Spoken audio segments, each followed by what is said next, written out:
Gang, I hope you're well.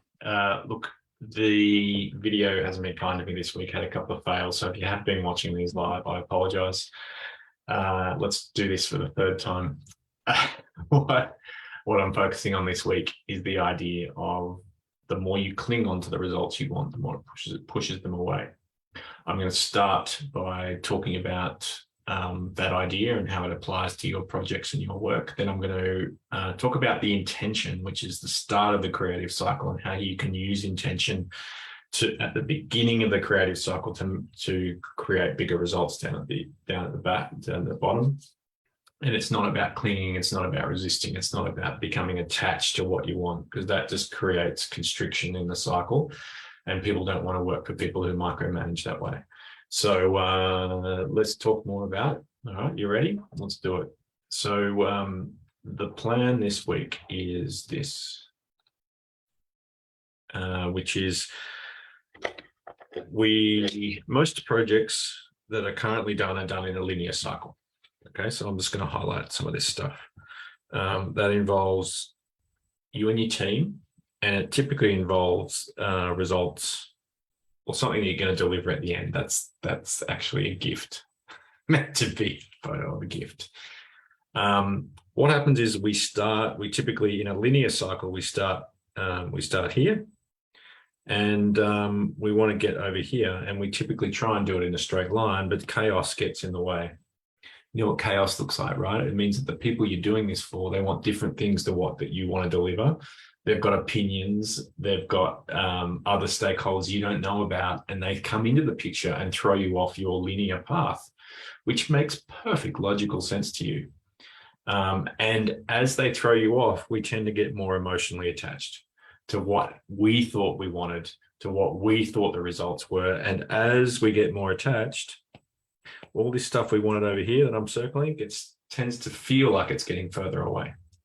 So let's start thinking about our work a little bit differently. Let's start thinking about our work creatively. And as we think about it creatively, it kind of operates in two cycles. The first is a birth and a creation cycle, and the second is a re-emergence and a rebirth cycle. When we create something, it doesn't actually end. The energy never goes away that we create. That thing never goes away. It just renews into something different.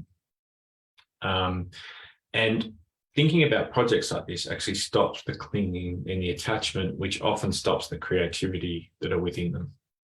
Make sense? Cool.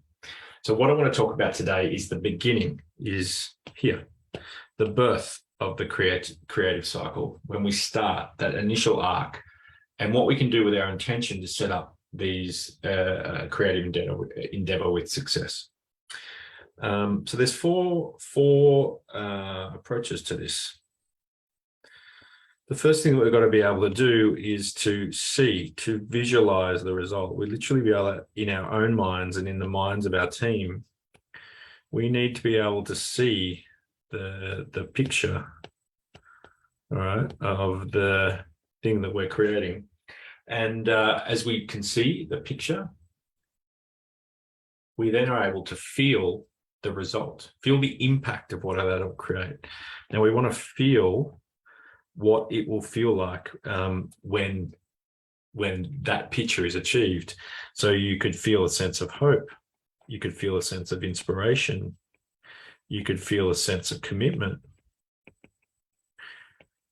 All of these feelings we want to attach to that visualization of it's not what we're creating, it's the picture of the end.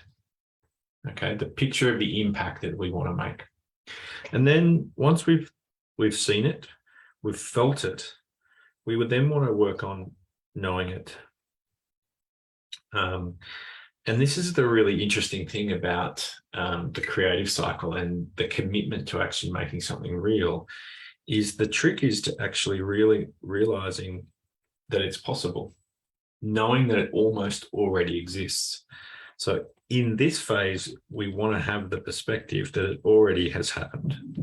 I know that sounds bizarre, but it's actually this mindset that puts you in the most creative position possible, because all you're trying to do, you can see it, you can feel it, and you're just letting it out.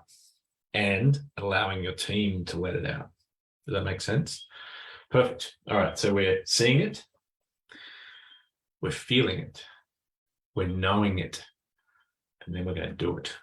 Okay. Then we're going to start the cycle. Now, at that point, you may want to start a bunch of linear cycles of work.